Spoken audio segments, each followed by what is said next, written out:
My name is Amy Krakauer, and today I'm introducing Sheri Abrams. Sheri Abrams, attorney at law, has been practicing Social Security disability law, estate planning, elder law, and special needs planning for more than 20 years.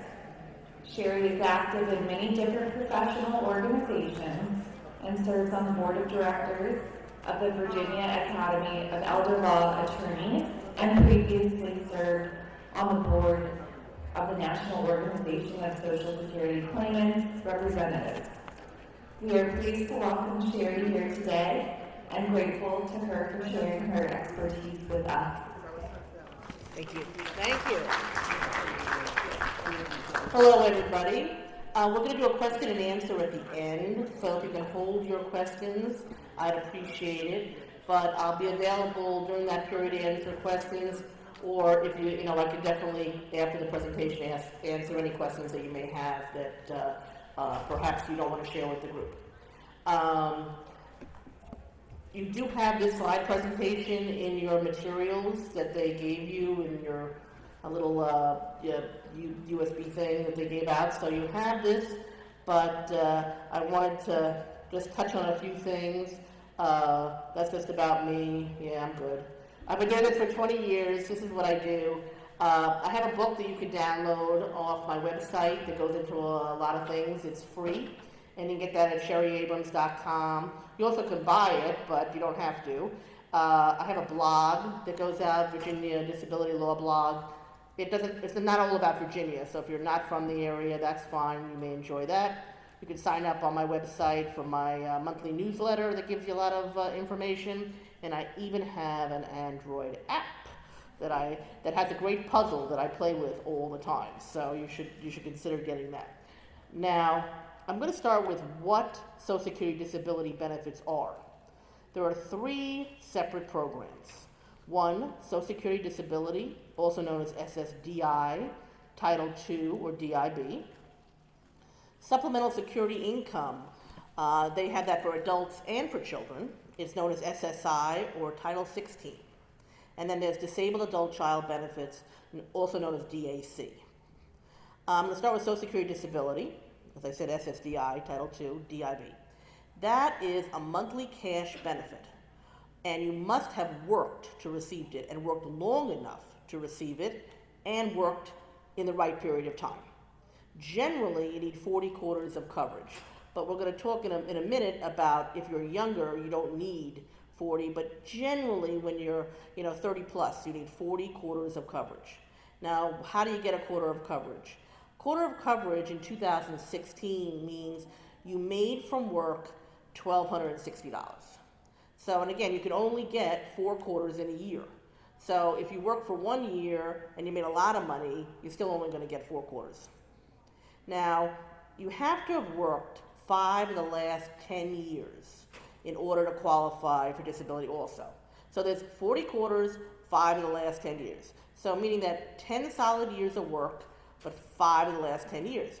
So that gives you, if you have a problem with the 5 of the last 10 years, what they call a date last insured problem. And you may recognize that if you've gotten denied from Social Security, they will send you a letter that says, we couldn't find you disabled at any time up to, and they'll give a date, your date last insured. That means that the 5 years has passed, and that's when you run out of benefits. Now, the problem with that is, that means that you have to prove you were disabled before that date. To give you an example, I had a client come to me, gentleman, who had worked for a long time, so he definitely had the 10 years, but then for the last 8 years, he had worked on his own.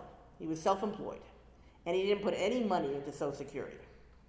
So he ran out of benefits 5 years after he left his job, before he was self-employed. But then, in that 8th year, he had a terrible car accident and was paralyzed from the neck down. He could not get a cent of Social Security disability because his date last insured had run out. And it was his choice not to put it into Social Security, but still, I don't think that people realize that that could happen.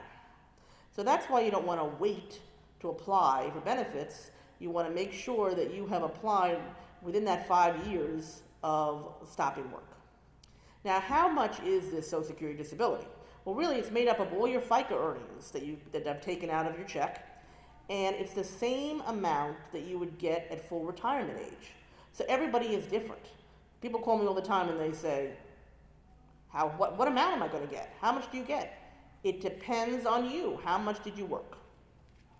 Now, the most you can get is $2,639. That's in 2016 amount. It does go up periodically. Now, if someone tells you, let's say you're in the outside there or in the hospitality suite, and someone comes up to you and says, well, I get $2,800 in disability, and you could say, liar. You are a liar. You are not getting $28 because it's the most you can get is $26.39. I mean, some people maybe get a little bit more because they got it previous to 2016, because actually 2015 was a little bit more. Or they may be counting their children, because your children under 18 will get extra benefits if you qualify for this program. They will get usually a half more. So let's say you're getting $2,000 a month. Your children or child will get an additional $1,000 a month until they're 18 or 19 if they're in school. Now, that means that if you have one child or if you have 100 children, they will share that amount. Well, you also qualify for Medicare if you get this Social Security disability program. Now, it takes a while to get. It was really 24 months after eligibility, but because there's a waiting period of 5 months, it's really 29 months. But because it takes so long to prove disability and getting you on disability, the majority of the people that I work with, they've done it. They've gone through the 24 months, and so they get the Medicare immediately. So it's not when you get it because you actually have proved it. It's when actually it's 29 months from your onset date. Now, it's not free. You got to pay for it. The same Medicare that you get at 65. So you need to pay for it, but Medicare is Medicare. Most people would love to have it. Again, 5-month waiting period. They don't pay for that first 5 months. Even if you're, very, very sick and you get it right away, 5-month waiting period. And also, they only pay a year before your application date. So that's another reason to apply right away. Because if you've come to see me and it's 2 years after you stop work, I'm going to tell you that you just lost a whole year benefits. Because, they only pay a year before your application. So you want to apply as soon as you feel, your doctor feels, that you are not going to be able to work at least a year or more.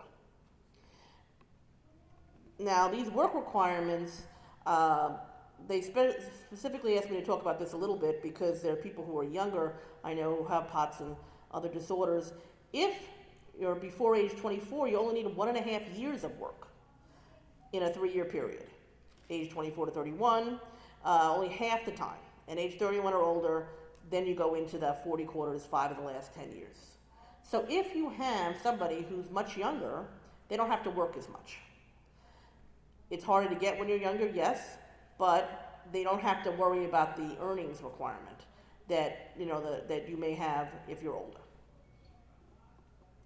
So what is then supplemental security income, SSI or Title 16? That's welfare, really. It's this Social Security disability version of welfare. You have to be a U.S. citizen or fleeing from some dictatorship somewhere. Then you'll get it also. You never had to work. Or you never had to work in the right period of time. So maybe you had that date lasting short issue and you messed that up and you can't get disability. Or maybe you've never worked or never worked 40 quarters. You can qualify for supplemental security income, SSI, and you can get, in Virginia and in majority of states, $733 a month. $1,100 if you're a couple. And some states will give you a little bit more. But what the key is to SSI is that you can't really have any income or resources or assets, nothing. We're talking $2,000 or less, $3,000 for a couple. So if you have a bank account with $10,000 in it, you're not going to get SSI. You're not going to get SSI if you have $2,001 in it. So that's really only someone who really does not have any resources at all, any assets. You are allowed to keep certain things for SSI. You're allowed to have one house. You're allowed to have one car. Your clothing and personal items, yes. But it's that money in the bank, retirement funds, anything like that. Even if you can't access that retirement fund or you get a penalty, still counts. Now, if you do qualify for SSI, you get Medicaid immediately. Not Medicare, but Medicaid. Now, that is good for a lot of people because if you don't have, insurance to go to the hospital, Medicaid pays hospital, almost 100%. The problem is that most doctors do not take Medicaid. So the majority of the people who I work with who are on Medicaid have to go to free clinics. But if you have no medical insurance, you want to get that. Also, Medicaid pays almost 100% for your medication. So when I say you only need $1 of SSI to get Medicaid, you may be saying, well, how does that work? Why would that be? You said $733 a minute ago.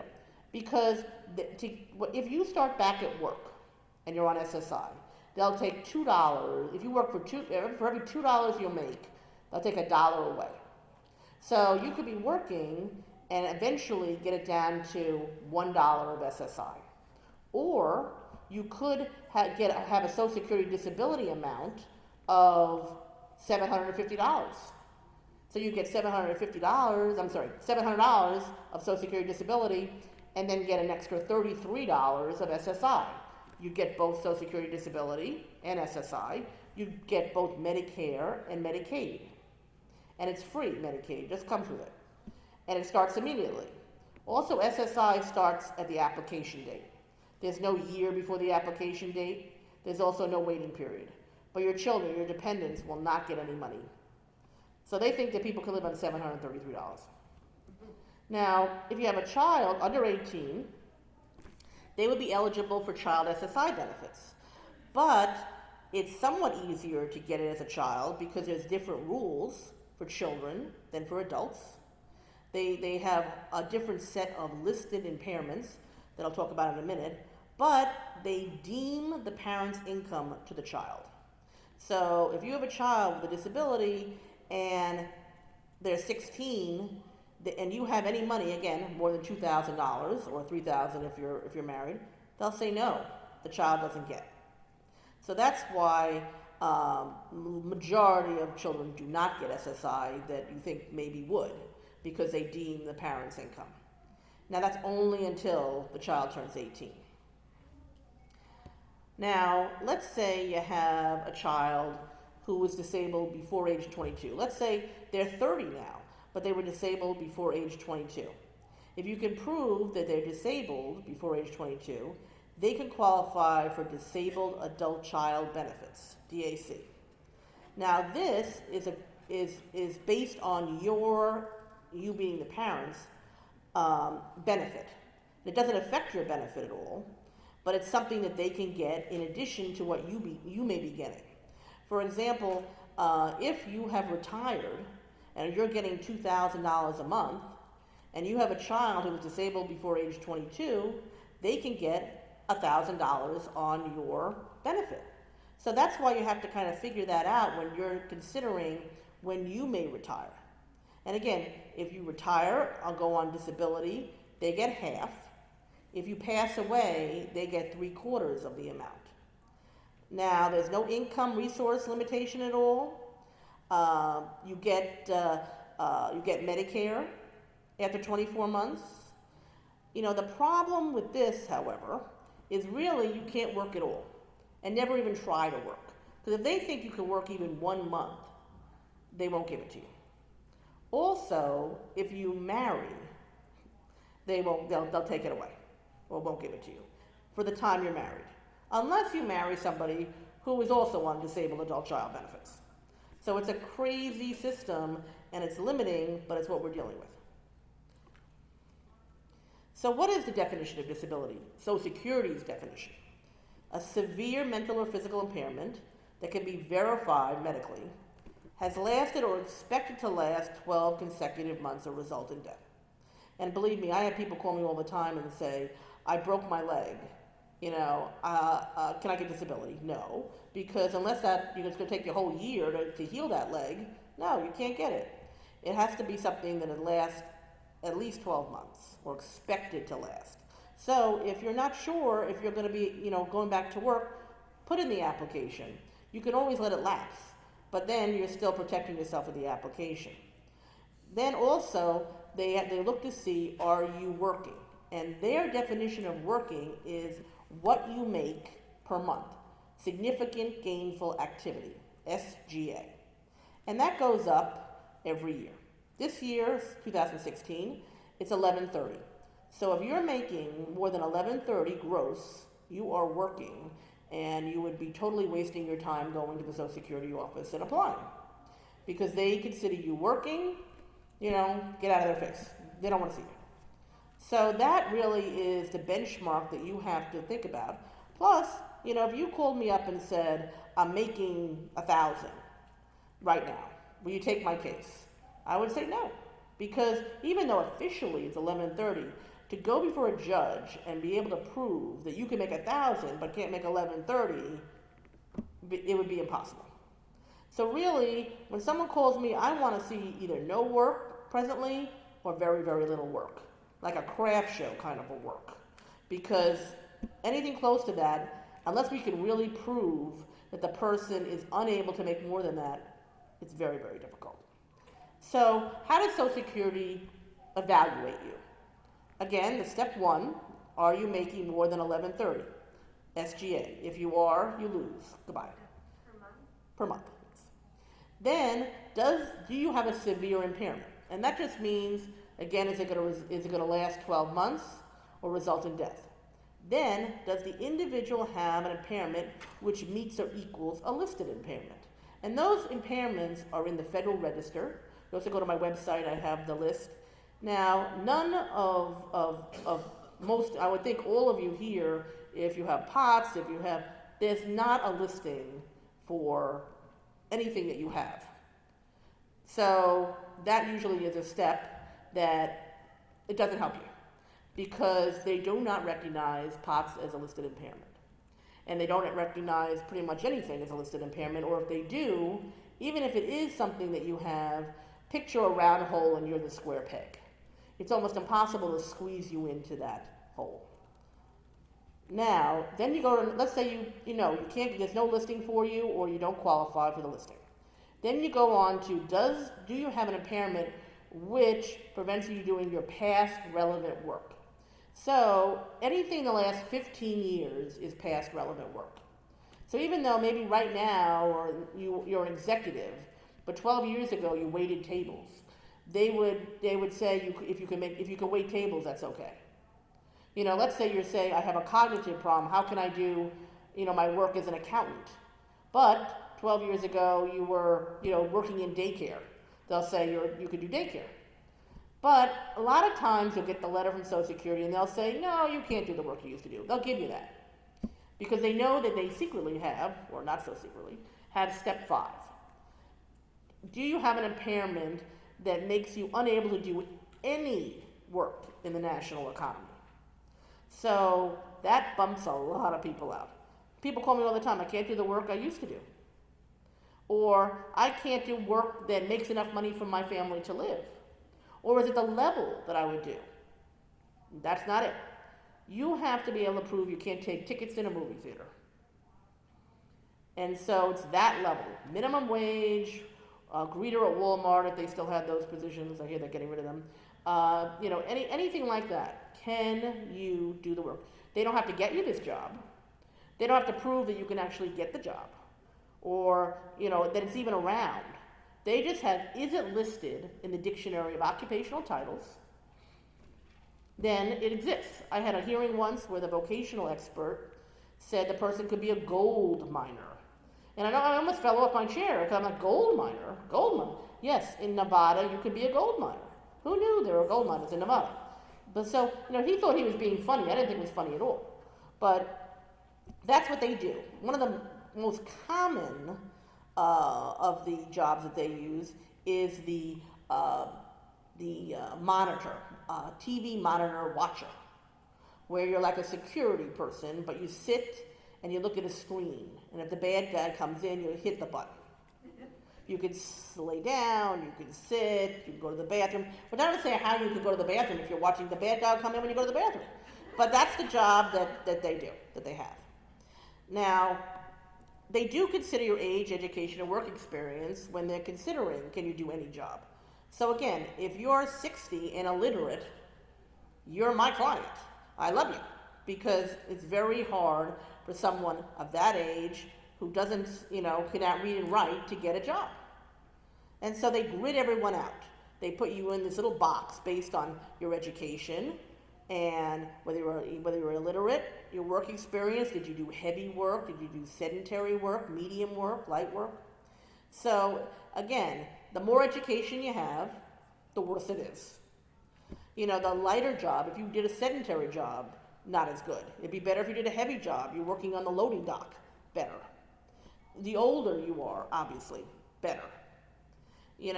But that's what we're dealing with. Now, there are compassionate allowances. And the big one for this group is multiple system atrophy, MRA. If you have that, you're going to go to the list of compassionate allowances. You're going to print out that particular one. You're going to go to the Social Security office and you're going to stuff it in their face. Or at least wave it in their eye. Hello, I have it. Then you get it immediately.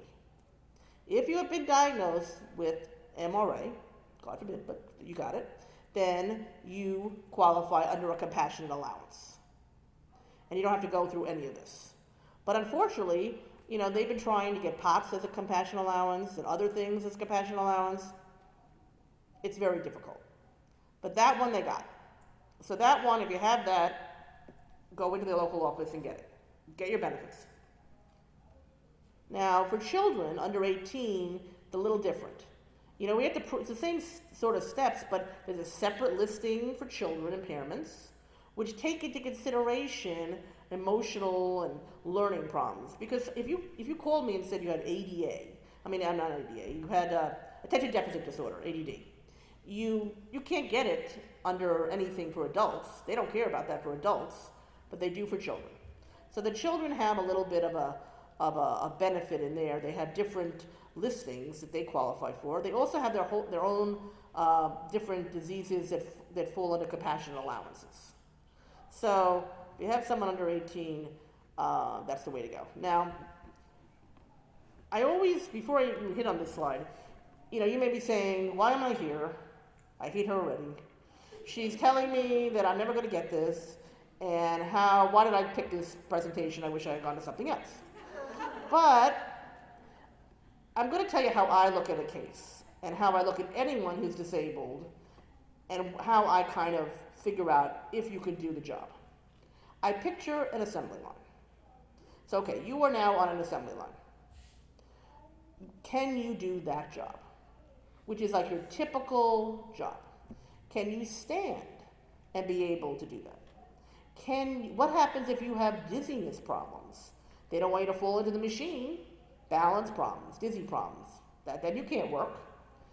What happens if you have to go to the bathroom more? Then they give you that little break because of medication or whatever. What happens if you have cognitive problems? You don't remember which widget you're supposed to pull out of that pile. How can you work? What happens if you have depression or emotional problems and you can't get along with your supervisor who is telling you which widget to pull out, so you smack him? Then you can't work. So again, it's not all hopeless that you can't do. If you think about yourself, what about naps? Naps are the greatest thing. I love naps. I want a nap right now.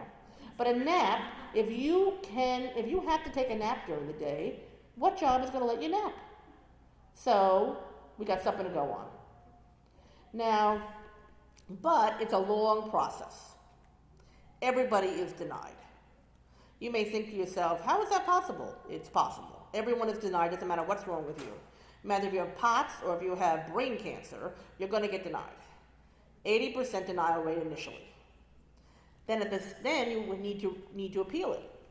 And you get to the next stage, you think, well, they're stupid. They didn't give me it the first time, they'll definitely give it to me the second time. No.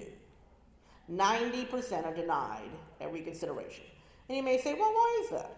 Well, picture, if you would, a building or an office, and the woman who made the first decision is just right next to the woman who makes the second decision. Well, they don't really disagree with each other most times. So, denied again. And again, they want you to give up during this. So if you get that letter in the mail, do not say, oh, well, they know, they must have heard from my doctor, or they know that I can work, or I can't take this process, because then you either give up completely or you just keep applying. And since everyone's denied 80% of the time, you keep getting denied and never appeal. So again, you're denied a reconsideration, you have 60 days, you go and you apply. You put the hearing request in. That means you go before an administrative law judge, and there's a 50% approval rate. It used to be, when I started this whole thing 20 years ago, 77%. We've gone down to 50%.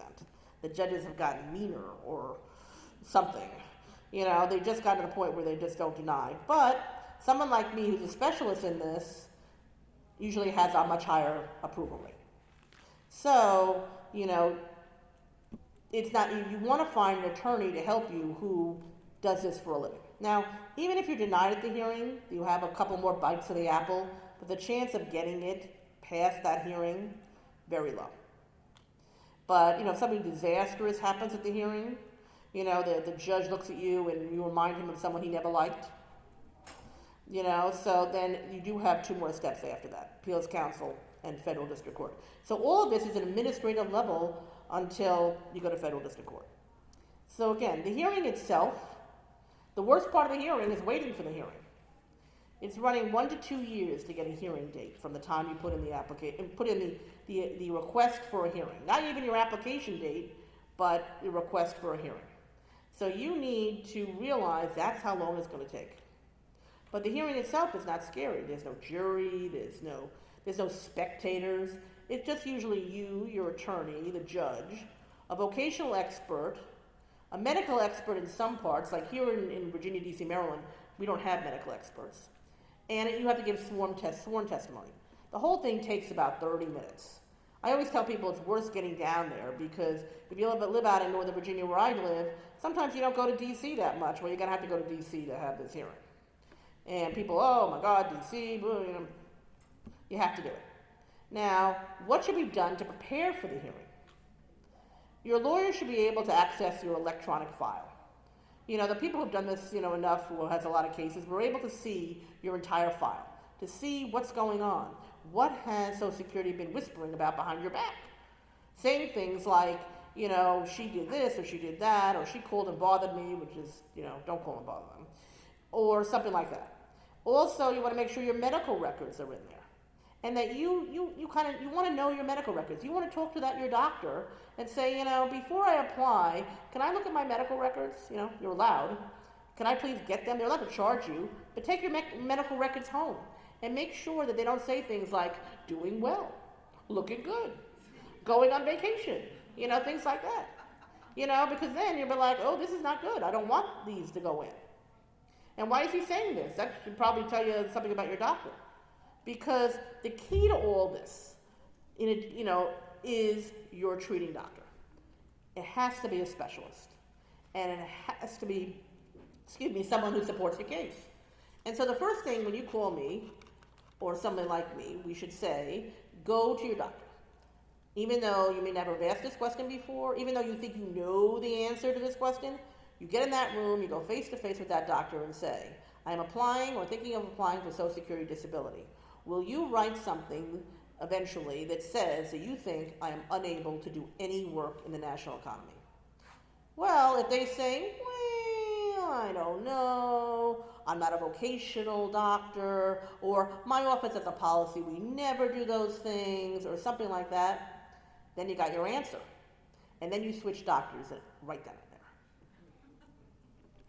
there. Because if your doctor will not support you, unless this doctor has the cure to all things, I don't think you should stay with that doctor, because you're gonna wind up not getting your benefits. And some doctors really don't think anyone should get the benefits. They think everyone should work, or oh, my patient will get depressed if they get disability. What about poverty? That's what I always say. I think, how depressing is it that they're not getting any money? What happens if they can't pay you? So that really, if you were my client, you would tell me, yes, I got this specialist, Dr. So-and-so, he'll support. I would want him to write a cover letter, pretty much saying something to the effect of, I've been treating this person for this long. She has this diagnosis. She has these symptoms because of that. We've treated her with this, that, and the other thing, and it doesn't work. We've tried everything. And then she has these limitations, the napping and things like that. And the last line should be she's unable to do any work in my professional opinion. Something like that. And then also, I usually I have an interrogatory set of questionnaires that I give to the doctors so they can just check off. Because some of them don't want to write a letter, they just want to check off something. In my dream world, I get a cover letter, I get a set of interrogatories designed for your disease and you personally, and I get the medical records. And again, the medical records have to support the letter. I mean, if your doctor says you're the most disabled person he ever met, and his medical record says, she's fine, she's looking good, she's going on vacation, that's going to be bad. They have to match, or Social Security is going to have a problem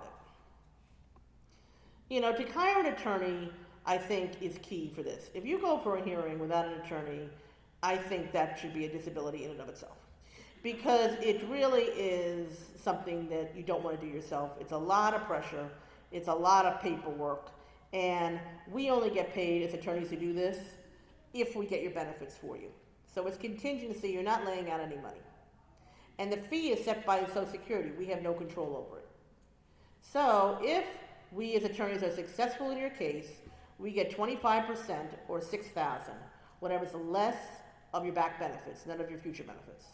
So if you get $4,000, I would get $1,000. If you get $100,000, I get $6,000. And again, that's set. We got no control over it. So again, in the scheme of things, it's a pretty good deal to get yourself an attorney.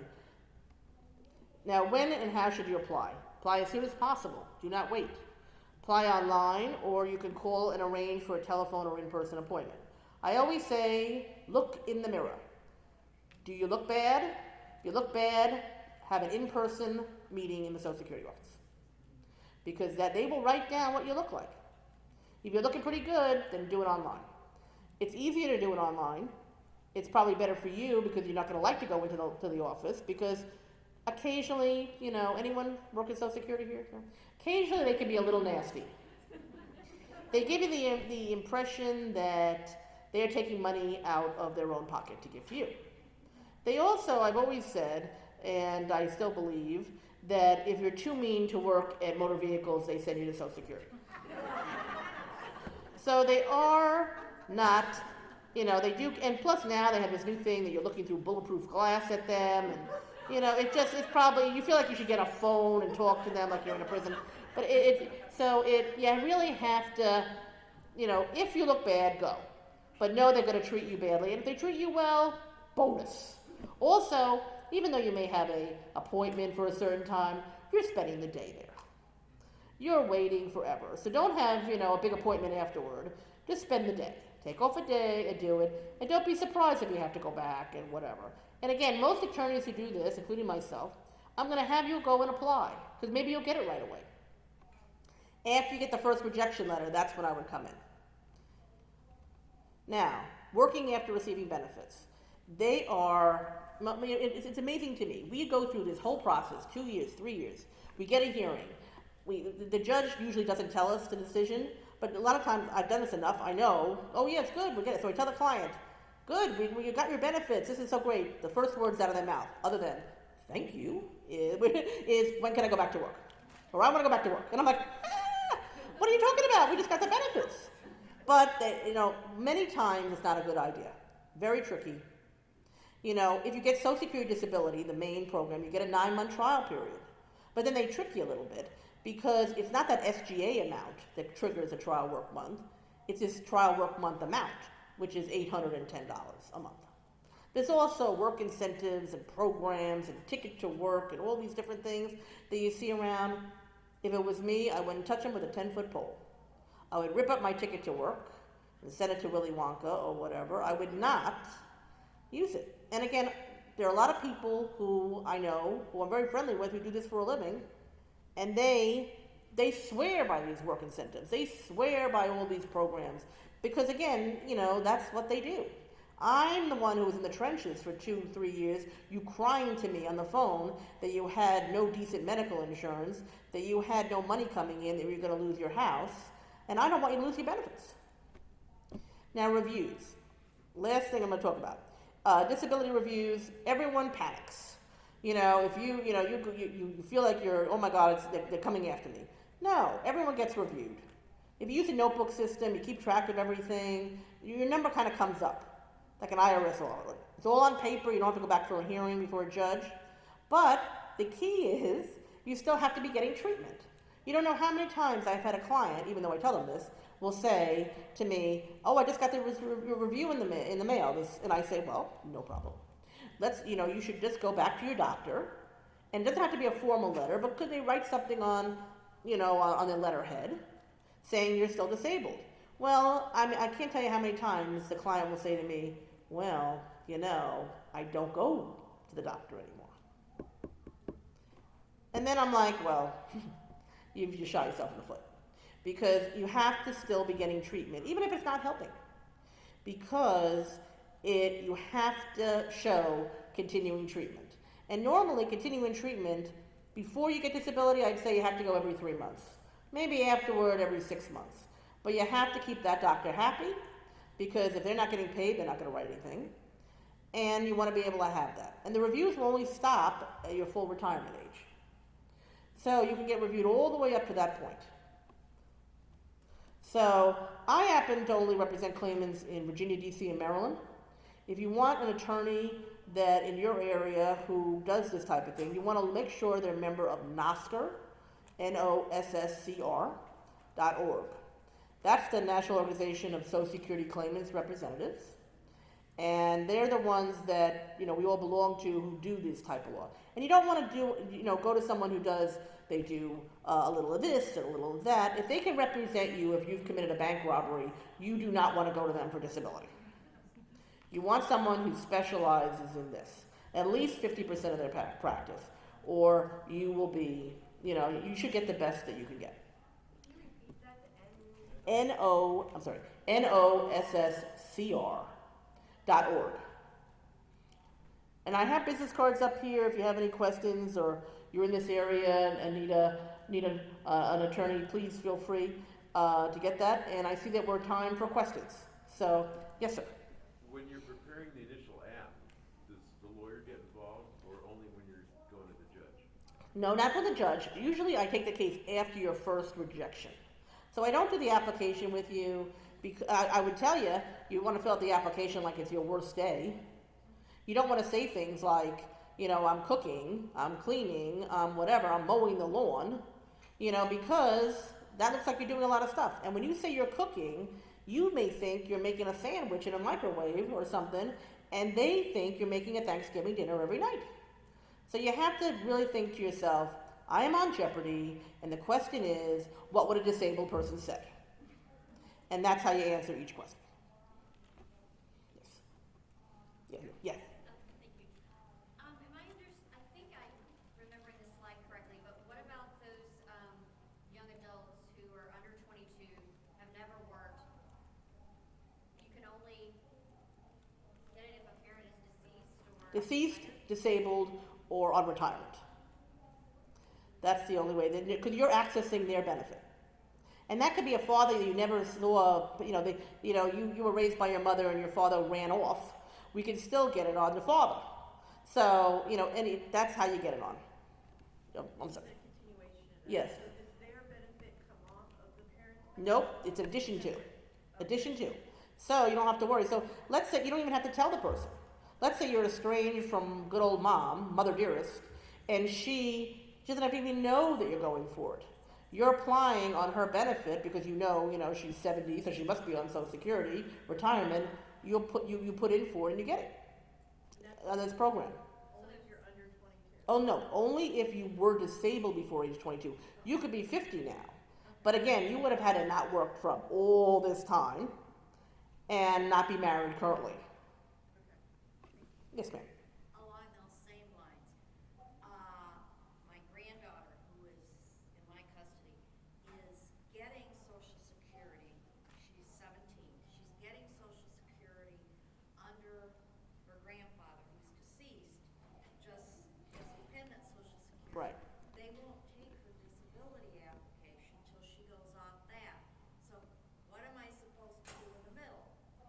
Well, she probably wouldn't get any more than what she's getting now.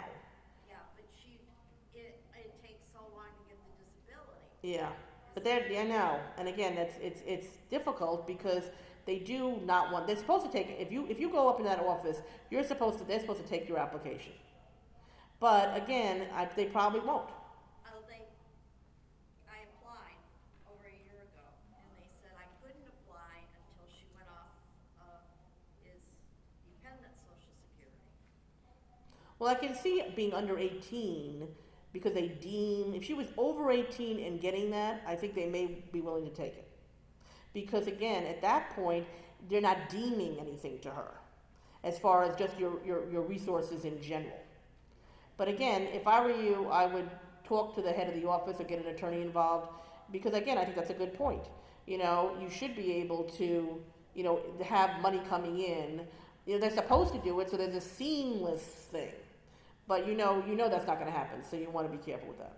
And that's another thing. Again, if you are being raised by grandparents, if you're dependent on them, you could also get it. Stepchildren sometimes can get that type of thing.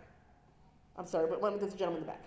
So I'm working on a disability, but my daughter's 23, but never worked. Is the only way she could get benefits is if she has less than $2,000 in her assets? Yes, and that would be getting SSI, and she would get $733 a month. So what if she currently has more than $2,000?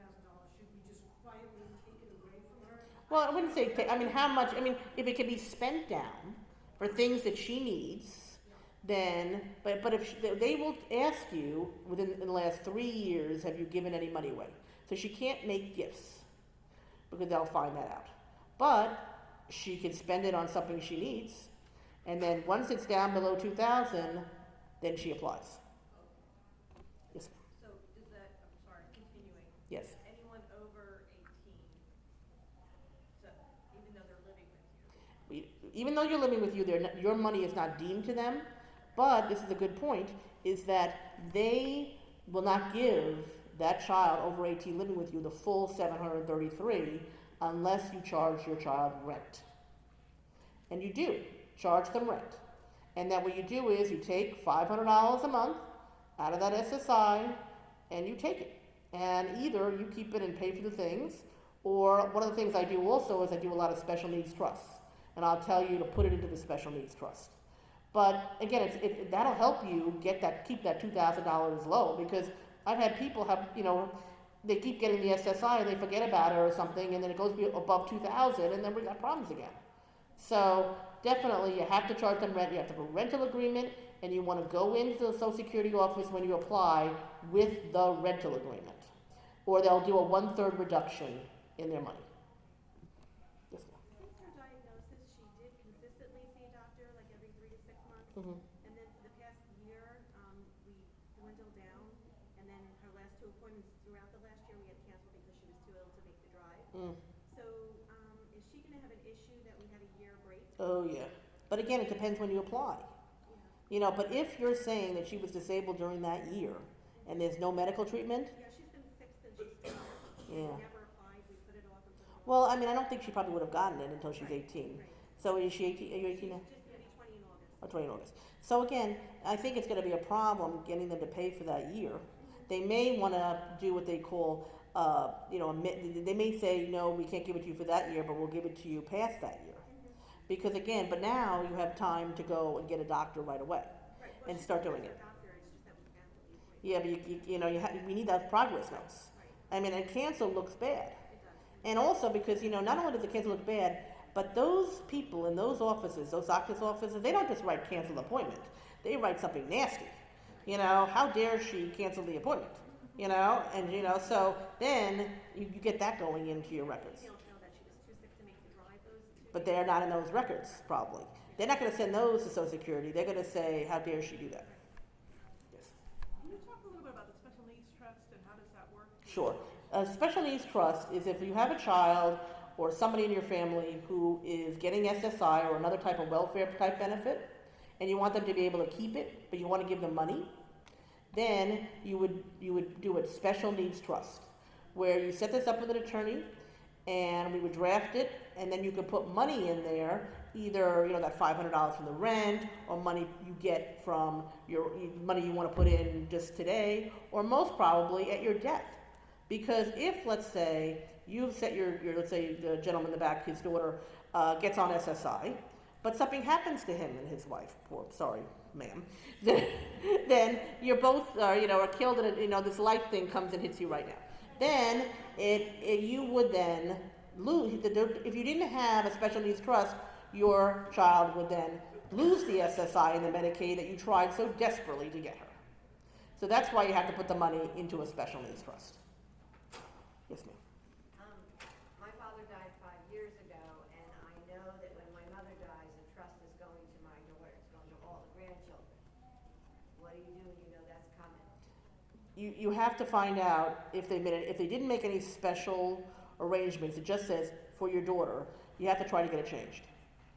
Now, you may not be able to. I was going to say, because he's already... Then what you do, then what happens is, if it's a lot of money, then you could do what they call a first party special needs trust. But the one I talked about that the gentleman is going to start is a third party special needs trust, because it's his money. A first party is your daughter's money.